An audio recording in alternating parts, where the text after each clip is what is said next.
आज की कहानी दो सबसे अच्छे दोस्तों की है जो एक ही लड़के के प्यार में पड़ जाते हैं और उसका ध्यान आकर्षित करने की कोशिश करते हैं। इस प्रक्रिया में उनकी गहरी दोस्ती धीरे धीरे प्रतिद्वंद्विता और विश्वासघात में बदल जाती है और उन्हें इसका एहसास तक नहीं होता। दोनों हद से गुजर जाते हैं सिर्फ उस लड़के के साथ एक रात बिताने के लिए, जिससे उनका मजबूत रिश्ता एक तीव्र प्रतिस्पर्धा में बदल जाता है। अब इस प्यार और बदले की जंग में क्या प्यार जीतेगा या दोस्ती कायम रहेगी? और सबसे बड़ा सवाल, इस खेल में असली धोखेबाज कौन है? यही सब हम आज की कहानी में जानेंगे। कहानी की शुरुआत होती है एक लड़की कैट से। कैट एक प्रतिष्ठित स्कूल में सहायक शिक्षक के रूप में काम करती है, लेकिन हर दिन की तरह उसकी कक्षा के छात्र पढ़ाई में ज्यादा दिलचस्पी नहीं ले रहे हैं। उनमें से एक लड़का एक कॉमिक बुक पढ़ने में मग्न है। यह देखकर कैट उससे कहती है, अगर तुम्हें यह इतनी पसंद आ रही है तो इसे सबके लिए जोर से पढ़ो। लड़का पहले झिझकता है, लेकिन फिर पढ़ना शुरू कर देता है और धीरे धीरे बाकी छात्र भी ध्यान देने लगते हैं। यहाँ तक कि कैट भी बच्चों के साथ कहानी में खो जाती है। लेकिन कहानी में मोड़ तब आता है जब स्कूल का प्रिंसिपल कक्षा में आ जाता है और यह सब देखकर नाराज हो जाता है। वह कैट को अपने ऑफिस बुलाता है और अप्रत्यक्ष रूप से उसे नौकरी छोड़ने की सलाह देता है,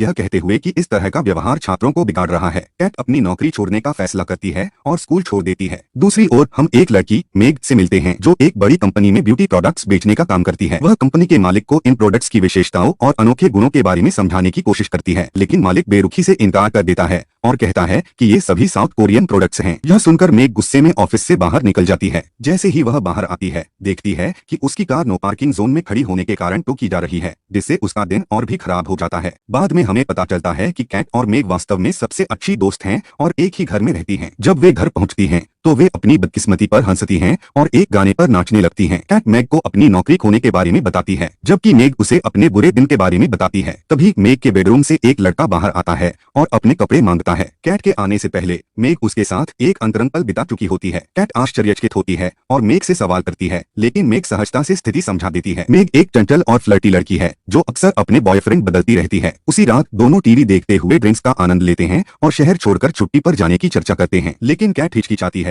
यह कहते हुए कि उसे नई नौकरी ढूंढनी होगी। मेग उसे मनाती है कि पहले वे अपनी सोच को तरोताजा करने के लिए छुट्टी लें, फिर साथ में नौकरी खोजेंगे। कैट को यह विचार पसंद आता है और वे अगले दिन पोलैंड जाने का फैसला करते हैं। एयरपोर्ट पर वे देखते हैं कि सुरक्षा जांच की लंबी कतार है, जिसमें काफी समय लगेगा। मेग चालाकी से एक स्टाफ सदस्य को प्रभावित करती है। वह अपने बैग में कुछ ढूंढने का नाटक करती है और एक मनमोहक बातचीत में लग जाती है, जिससे उन्हें लाइन में आगे बढ़ने का मौका मिल जाता है। कैट भी मेग की इस तरकीब का फायदा उठाती है और वे जल्द ही फ्लाइट में सवार हो जाते हैं। उनकी सीटें अगल बगल होती हैं, लेकिन बीच वाली सीट खाली रहती है जो एक लड़के रयान के लिए आरक्षित होती है। इंतजार के दौरान वे बातचीत शुरू कर देते हैं। कैट को ऊंचाई से डर लगता है, यह पता चलता है। थोड़ी देर बाद रयान आता है। वह बेहद आकर्षक है, जिससे कैट और मैग दोनों के चेहरे खुशी से खिल उठते हैं। जैसे ही फ्लाइट टेक ऑफ करती है, दोनों बिना समय गवाए रयान से बातचीत शुरू कर देती हैं। वे अपना परिचय देती हैं और उसके सफर के बारे में पूछती हैं। रयान उन्हें बताता है कि वह एक शादी में शामिल होने के लिए पोलैंड जा रहा है। इस दौरान दोनों उसकी दोस्ती पाने और उसका ध्यान आकर्षित करने की कोशिश करती हैं।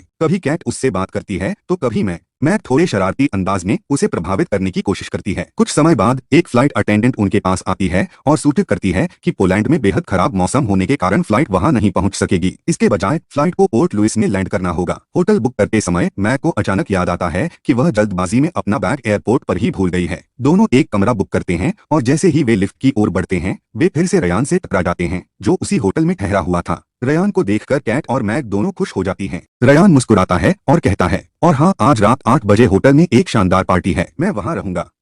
अगर तुम दोनों आ सको तो बहुत अच्छा होगा। यह सुनकर दोनों बहुत उत्सुक हो जाते हैं और पार्टी में जाने का फैसला करते हैं। हालांकि अब मैग के सामने एक बड़ी समस्या है, उसके पास पहनने के लिए कोई कपड़े नहीं हैं। वह कैट से एक ड्रेस साझा करने के लिए कहती है, लेकिन कैट साफ इनकार कर देती है, यह कहकर कि उसके पास केवल एक ही ड्रेस है। वास्तव में कैट पार्टी में अकेले जाना चाहती थी और मैग के बिना रयान से मिलना चाहती थी। पार्टी शुरू होती है और कैट वहां पहुंच जाती है। वह तुरंत रयान से मिलती है और उससे बात करने लगती है। रयान उसकी खूबसूरती की तारीफ करता है, जिससे कैट बहुत खुश हो जाती है। हालांकि कुछ देर बाद मैग भी आ जाती है। किसी तरह उसने एक साड़ी का इंतजाम कर लिया था और वह वास्तव में अनोखी और प्रभावशाली लग रही थी। रयान उसकी भी तारीफ करता है। इसी समय 3 अनजान आदमी कैट और मैग के पास आते हैं और उनसे फ्लर्ट करने लगते हैं, यहाँ तक कि सुबह तक साथ समय बिताने का प्रस्ताव भी देते हैं। लेकिन कैट और मैग चालाकी से यह दिखावा करती हैं कि वे अंडरकवर अधिकारी हैं और उनसे छुटकारा पा लेती हैं। पार्टी पूरे जोश में थी जब अचानक खबर आई कि पोलैंड में मौसम और खराब हो गया है, जिससे सभी यात्रा मार्ग बंद हो गए हैं। यह देखकर रयान थोड़ा चिंतित हो जाता है, लेकिन कैट और मैग उसे दिलासा देने की कोशिश करती हैं, यह कहते हुए कि चिंता मत करो, सब कुछ ठीक हो जाएगा। वास्तव में दोनों सिर्फ रयान के करीब आने की कोशिश कर रही थीं। तीनों फिर अपनी जीवन शैली और काम के बारे में बात करने लगते हैं। कुछ देर बाद संगीत बजने लगता है और डांस शुरू हो जाता है। डांस के दौरान कैट और मैग दोनों रयान के करीब आने की कोशिश करती हैं। रयान उनके मन की बात अच्छी तरह समझता है, लेकिन शांत बना रहता है। पार्टी खत्म होने के बाद वे सब अपने अपने कमरों की ओर बढ़ते हैं, लेकिन जैसे ही वे निकलते हैं, रयान सुझाव देता है, कल हम सब मिलकर शहर घूमने क्यों न जाएं? मजा आएगा। कैट और मैग दोनों तुरंत सहमत हो जाती हैं। यहाँ कैट चालाकी दिखाने की कोशिश करती है और रयान के साथ उसके कमरे में जाने का प्रयास करती है, लेकिन मैग उसकी मंशा समझ जाती है और जल्दी से कहती है, मैं भी साथ चलूंगी। दोनों जल्दबाजी में होते हैं, इसलिए कोई भी उसके साथ नहीं जा पाता। अगले दिन दोनों रयान से मिलते हैं और अपनी आउटिंग की योजना बनाते हैं। मैग चालाकी से पहले हॉट एयर बैलून की सवारी करने का सुझाव देती है, यह अच्छी तरह जानते हुए कि कैट को ऊंचाइयों से डर लगता है। हालांकि रयान के सामने बहादुर दिखने के लिए कैट सहमति जताती है। फिर तीनों एक गाय के साथ जो गुब्बारे का संचालन कर रहा होता है उसमें सवार हो जाते हैं। जैसे ही गुब्बारा आसमान में ऊंचा उठता है, कैट ऊंचाई के कारण असहज महसूस करने लगती है और चिल्लाकर गुब्बारे को नीचे लाने के लिए कहती है। उसे परेशानी में देखकर रयान उसका सहारा देता है और उसका आत्मविश्वास बढ़ाने की कोशिश करता है, जिससे कैट को काफी अच्छा महसूस होता है। लेकिन मैग के चेहरे पर उसकी झुंझलाहट साफ झलकती है और वह जलन महसूस करने लगती है। मैग फिर खुद को शांत करने के लिए एक शैंपेन की बोतल निकालती है, लेकिन जैसे ही वह उसे खोलती है, कॉर्क गलती से उस आदमी की आंख में लग जाता है जो पहले से ही एक आंख से अंधा था। दुर्भाग्य से वही व्यक्ति गुब्बारे को नियंत्रित कर रहा था और अब जब उसकी एकमात्र अच्छी आंख भी घायल हो गई तो हर कोई घबरा गया, यह सोचकर कि वे सुरक्षित लैंडिंग कैसे करेंगे। अफरा-तफरी के बीच किसी तरह वे एक कठिन लैंडिंग करने में सफल हो जाते हैं, लेकिन कैट और भी ज्यादा परेशान महसूस करती है। अगले दृश्य में वे एक होटल पहुंचते हैं और कुछ समय बाद पूल जाने का फैसला करते हैं। कैट और मेग दोनों रयान को प्रभावित करने के लिए बहुत छोटी ड्रेस पहनती हैं। पूल पर पहुंचकर वे उसका ध्यान आकर्षित करने की कोशिश करती हैं और धीरे धीरे यह प्रयास एक प्रतियोगिता में बदल जाता है। एक एक करके वे बारी बारी से पूल में कूदती हैं, यह उम्मीद करते हुए कि रयान प्रभावित होगा। उनकी हरकतें न केवल उसे बल्कि अन्य मेहमानों को भी मनोरंजित करती हैं। हालात तब नाटकीय हो जाते हैं जब मेग एक कुर्सी लाती है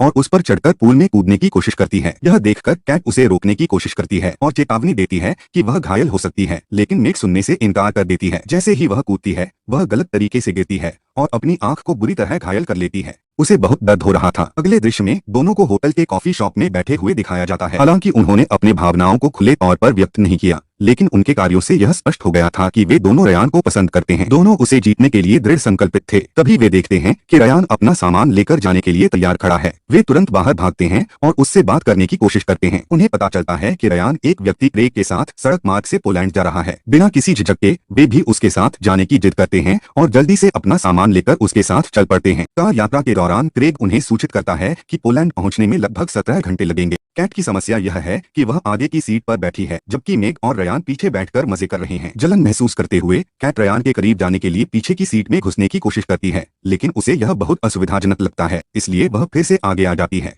जैसे जैसे कैट देखती है कि मेग और रयान करीब आ रहे हैं, वह उनकी केमिस्ट्री को बिगाड़ने का फैसला करती है। वह मेग की एक पुरानी शर्मनाक तस्वीर दिखाती है जिसमें वह बहुत खराब दिख रही होती है। रयान इसे देखकर हंस पड़ता है और मेग का मजाक उड़ाता है, जिससे मेग बहुत आहत होती है। गुस्से से भरी मेग चुपचाप अपने बदले की योजना बनाने लगती है।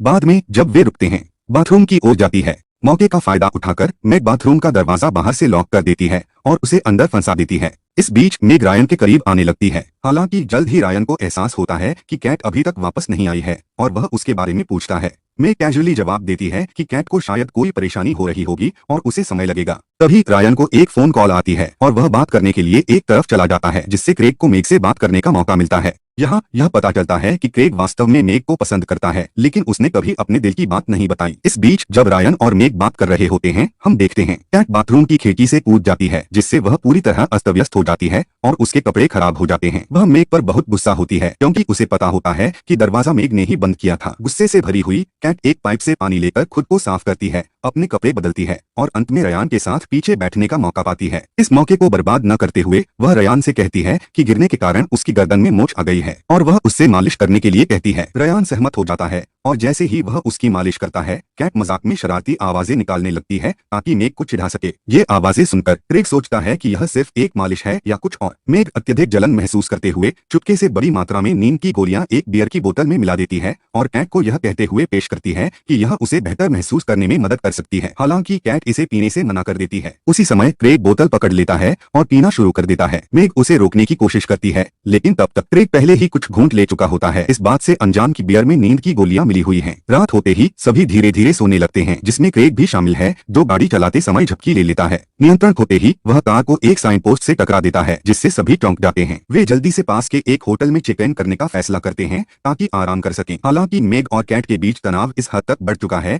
कि वे अलग अलग कमरों में रहने का फैसला करते हैं और एक दूसरे के प्रति ठंडा व्यवहार करते हैं। बाद में हम देखते हैं कि क्रेग और मेग साथ बैठे बातें कर रहे हैं। क्रेग यह खुलासा करता है कि ड्राइविंग के अलावा वह एक दुकान भी चलाता है। वह मेग के लिए अपने भावनाओं को कबूल करना चाहता है, लेकिन सही शब्द खोजने में संघर्ष करता है। इसी बीच रयान और कैट मिलते हैं और रयान उसे बताता है कि वह उसे ढूंढ रहा था। वह स्वीकार करता है कि क्योंकि वह और मेग हमेशा साथ रहते हैं, उसे यह कहने का मौका कभी नहीं मिला कि वह उसे पसंद करता है। जैसे जैसे उनकी बातचीत आगे बढ़ती है, वे एक दूसरे को चूमते हैं। जल्द ही रयान कैट को अपने कमरे में ले जाता है। जुनून हावी हो जाता है और जैसे ही वे एक दूसरे के साथ प्यार में खो जाते हैं, वे कई फर्नीचर तोड़ देते हैं। अगली सुबह कैट बेहद खुश नजर आती है। नाश्ते के दौरान वह और मेग फिर मिलते हैं और मेग व्यंग्यात्मक लहजे में दावा करती है कि उसने रात रयान के साथ बिताई थी, लेकिन कैट सच्चाई जानती है कि रयान वास्तव में उसके साथ था। जब वे बात करते हैं तो उन्हें एहसास होता है कि रयान ने वास्तव में रात दोनों के साथ बिताई थी। तभी क्रेग वहां आता है और उन्हें बताता है कि रयान उसकी कार चुराकर भाग गया है। लेकिन इससे पहले कि वे इसे समझ पाते, कैट और मेग के बीच गर्मागर्म बहस छिड़ जाती है। कैट और मैग की लड़ाई पूरी तरह से झगड़े में बदल जाती है, जिससे दोनों घायल हो जाते हैं। अफरा-तफरी के बीच पुलिस वहां पहुंचती है और होटल में हुई तबाही को देखकर कैट और मैग को तोड़फोड़ के आरोप में गिरफ्तार कर लेती है। एक महिला पुलिस अधिकारी भी मौजूद होती है और क्रेग पुलिस को सूचित करता है कि एक लड़का जिसका नाम रयान है, उसकी कार लेकर भाग गया है। पुलिस को पता चलता है कि रयान एक शादी में जा रहा था। असल में वह शादी उसकी खुद की थी। शादी एक होटल में हो रही होती है। इस बीच कैट और मैग पुलिस अधिकारी से विनती करती हैं कि वे हुए सभी नुकसान की भरपाई करेंगी और उन्हें छोड़ दिया जाए। वे जोर देकर कहती हैं कि रयान ने उन्हें धोखा दिया है और उन्हें शादी में पहुंचना जरूरी है। यह सुनकर अधिकारी उन्हें जाने देती है। फिर कैट और मैग एक टैक्सी पकड़ती हैं, लेकिन इस बार क्रेग उनके साथ नहीं जाता। उसे बताए बिना वे निकल पड़ते हैं और सीधे उस होटल की ओर बढ़ते हैं जहां रयान की शादी हो रही होती है। वहां पहुंचने पर वे देखते हैं कि रयान के कई रिश्तेदार मौजूद हैं और जल्द ही उन्हें खुद रयान भी दिखाई देता है। जैसे ही रयान उन्हें देखता है, वह भागने लगता है, लेकिन कैट और मैग उसके पीछे दौड़ पड़ते हैं और अंततः उसे पकड़ लेते हैं। वे रयान का सामना करते हैं और उससे पूछते हैं कि जब वह पहले से ही सगाईशुदा था तो उसने दोनों का इस्तेमाल क्यों किया। वे घोषणा करते हैं कि वे शादी नहीं होने देंगे क्योंकि उसने उनके साथ धोखा किया है। रयान बदले में समझाने की कोशिश करता है, उन्हें कोई तमाशा न करने की विनती करते हुए वह खुलासा करता है कि उसने महसूस कर लिया था कि दोनों ही उसकी ओर आकर्षित थीं। सिर्फ एक साधारण क्रश की तरह नहीं,